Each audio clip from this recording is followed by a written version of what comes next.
never slow up, no I don't take sh**. I got no love for the fakeness. If you wanna play tough and wanna hate this, I'll always show up and make a statement. Hello everybody, Harvey Talks Prison here. I want to talk about something because I was asked, why do crowds and stuff bother me? You know, this all has to do with the readjusting to society. So if you're new and you like this content, hit that subscribe. Let's go. First one I'm going to talk about is about readjusting as crowds. I just do not like crowds at all. I hate crowded restaurants. I hate crowded stores. I hate... Doesn't mean I hate people.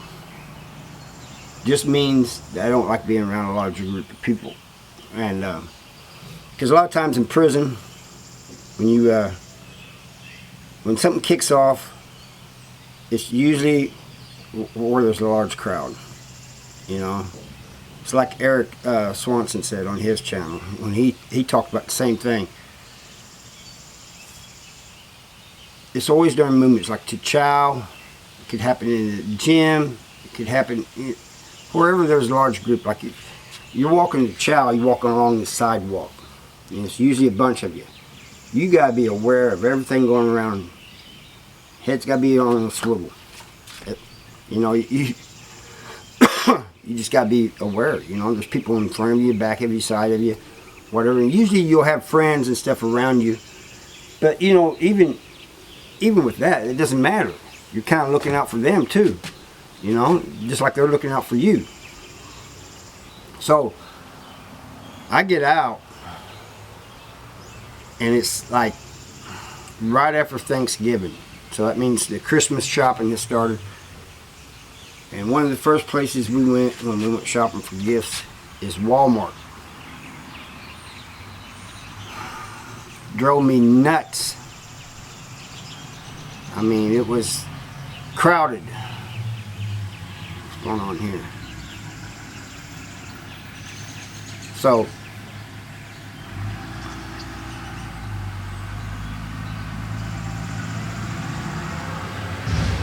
let him get on by. It was really crowded. I mean, bad, you know. And a lot of times when I go to a store and if it's real crowded, I just go back out to the vehicle for a while, sit, and wait for them to get done. You know, it's not as bad as it used to be, but it used to be I could not take it at all.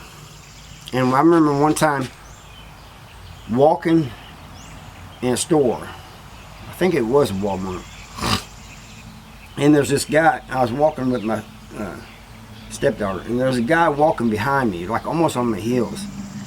So we turned, we went down this other aisle, he turns. I was getting mad, getting very agitated. So I finally had to step to the side. Go on, dude. You know, walking right on my heels like that.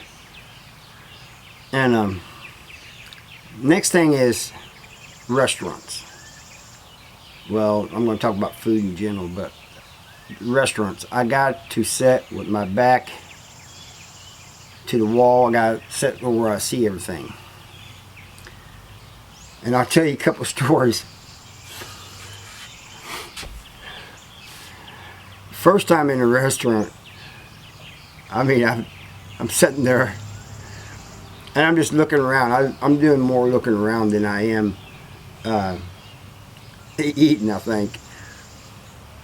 But I remember, I don't know how long ago it was, maybe a year ago, my friend Mark Tashanka Whitco, he came out with his wife and we all went to this restaurant that my wife had picked, the Crappy Hole.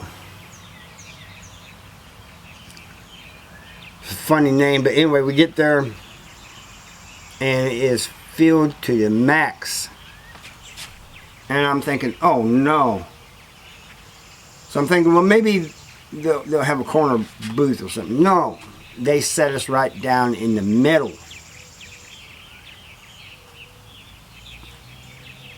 Mark tells me, he sits down across from me. He says, I got your back, you watch mine. I can't tell you how much better that made me feel. Because when you're in a chow hall, usually you sit with people you know, people you trust, or trust to a distance, you know.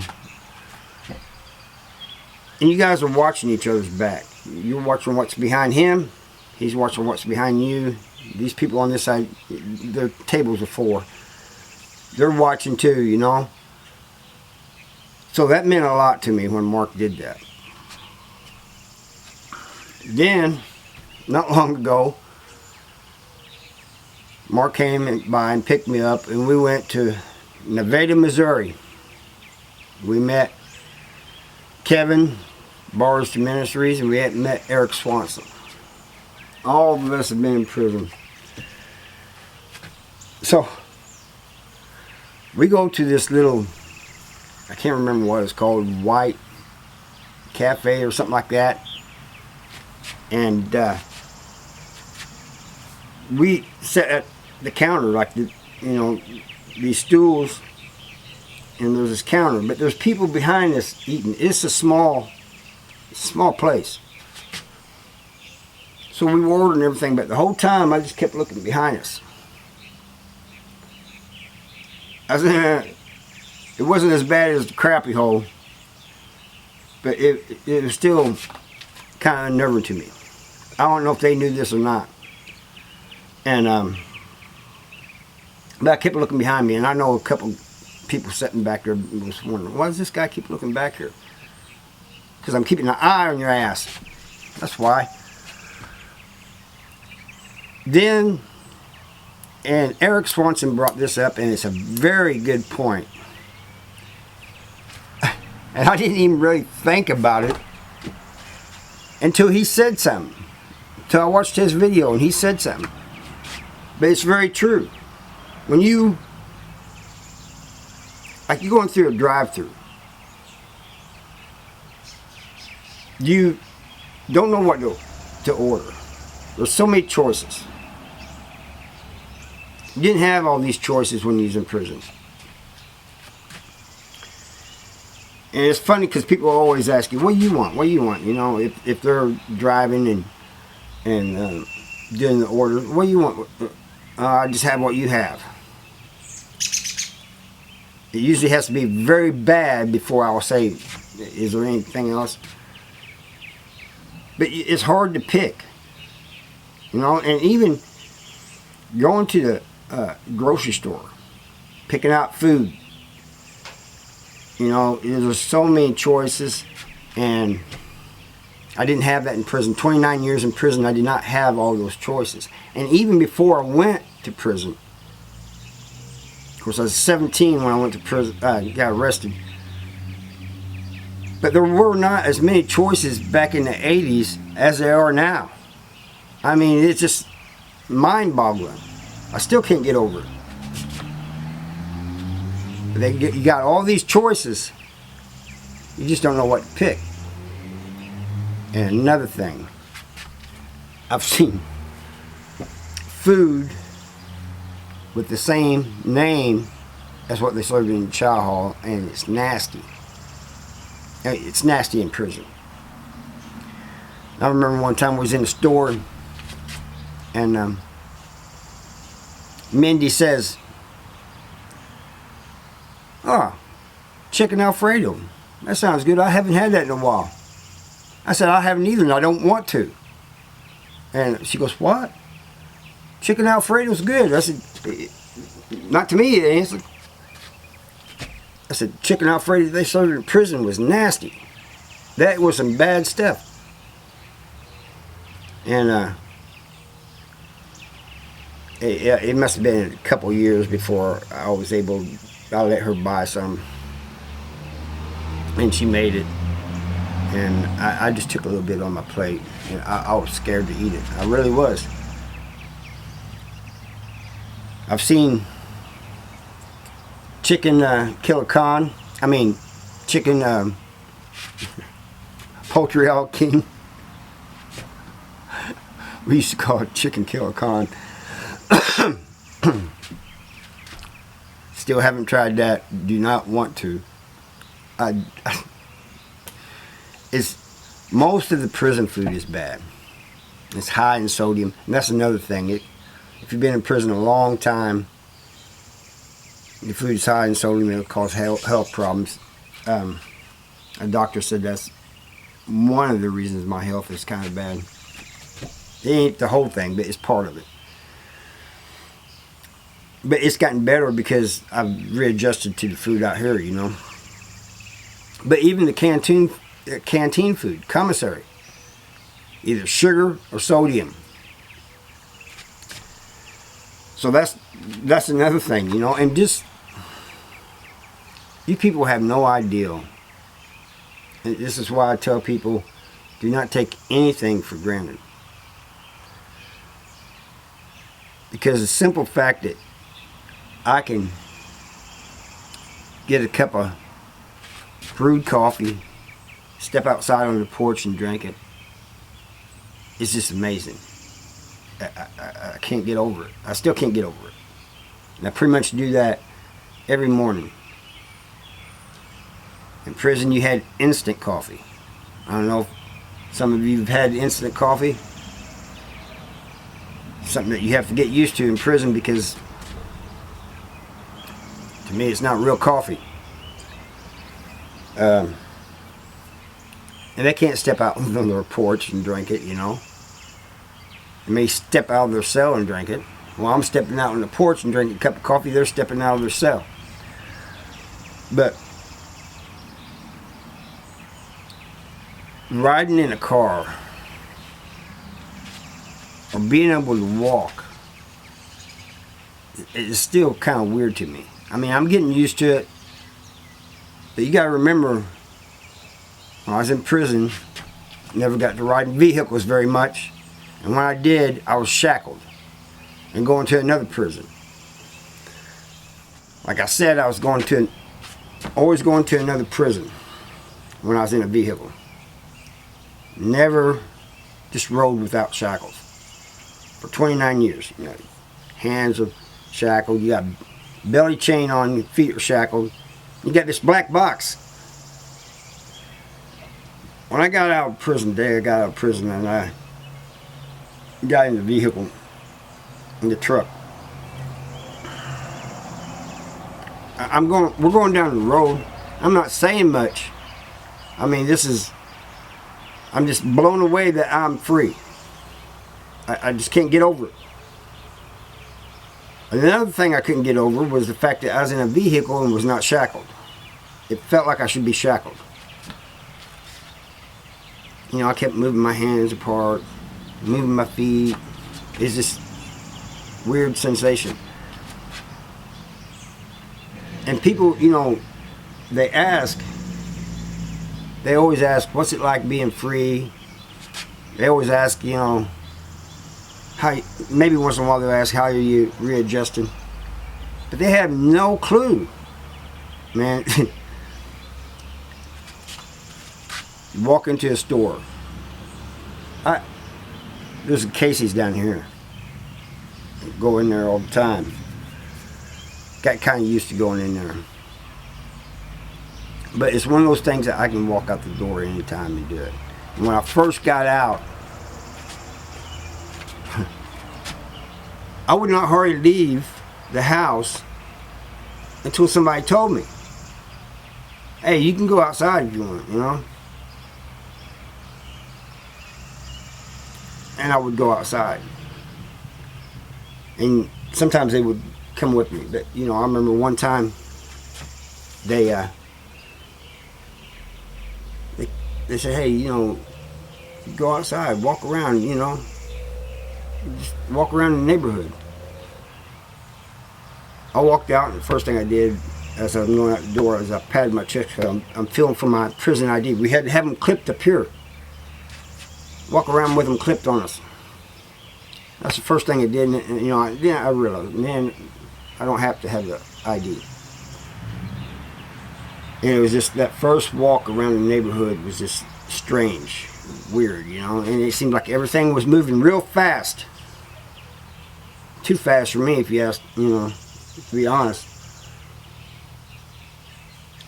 Another thing is, I used to get up before everybody else.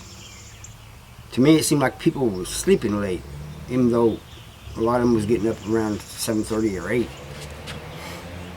But I'd get up like before it was light. And I'd go into the living room, I'd get a cup of coffee, and I'd get a cigarette. And I'd go into the living room, and I'd sit there in the dark, in the silence.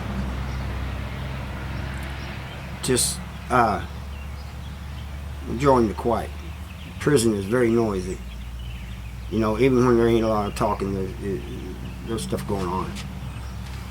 And I just sit there and I enjoy the quiet, you know. Which is strange, because in prison, when it gets quiet, something's about to kick off. It really is. If you're in the chow hall, you hear all these people talking and everything. If it gets quiet, something's about to happen. But I would sit there, and then one day, stepdaughter comes in, said, "What are you doing sitting in the dark?" I said, "Well, I'm kind of enjoying this. You ain't got the TV on." First thing that came out of my mouth was, "It's not my TV." She could not understand that. She said, "Anybody in this house can turn the TV on. You can turn the TV on." I felt I couldn't because it wasn't mine. I got over that one too. But I remember one time I was in the garage doing leather work. I think I was making a belt. She comes in and talks to me. She sets her phone down. She always has her phone in her hand, always looking at it, even as she's talking to you. That's another thing I can't get over, you know. I'm used to when I'm talking to somebody, they're looking at me, I'm looking at them. People nowadays, they'll talk to you as they're on the phone. Yeah, it's almost, to me, it's almost rude. But she sets her phone down, goes back in the house, and forgets where she left her phone. I see her phone there, and I get done, I decide to take a break, I go in. They're looking all over the house for her phone. Everybody around here has big trucks, people, so excuse the noise.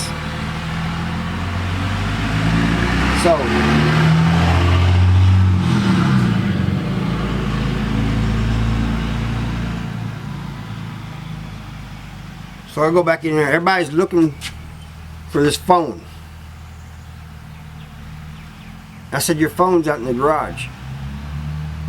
She said, "Well, why didn't you bring it in?" I said, "It's not mine." Well, they get mad at me. They said, "You know, you see somebody's phone, you should bring it in. You know, if you know where it's at." I said, "I don't pick up things, it's not mine." I could not understand their thinking, they could not understand mine. Ex-cons, I know you know what I'm talking about. There's been a couple of times Mindy has told me, he said, "Hey, could you get in my purse and get that?" The first time she told me that, I told her no. She says, "Why?" I said, "That's your private thing. You know, all that stuff is in there is yours. You know, I don't want to be digging around in there." She goes, "What is your issue?" I said, "I go in there and get what you want, and I hand it to you. Later on, something in there comes up missing, you're going to look at me." That is my thinking. To her, that thinking was illogical. It made no sense. I don't like touching other people's stuff. That's just, period. I don't. It's not mine. Now, if you and I are standing next to one another, you're on my left side, and you had set something down and it's on my right side, and you say, hey, can you hand me that? I'll hand it to you. But I ain't gonna go digging through your stuff to get what you want. You know, and everybody says I have a possession problem. Yeah, I don't like touching other people's stuff. I really don't like my stuff to be moved either. You know, there's been a few times that I've set something down, I knew where it was at, come back later, could not find it. And it may be 5 feet on another table or something. But somebody had moved it, and so I can't find it. It's just a little ways away, you know. Anyway, this is some of the problems with readjusting. The technology thing, I thought I'd have a lot of trouble with that, and I still have a lot of trouble with it, but I caught on quicker than I thought I would, you know. One last thing. Do you guys like me doing these videos outside, or would you prefer me doing them in front of a green screen? Just let me know. Anyway, that's all I got for you, and I thank you for watching. See you next time. Bye.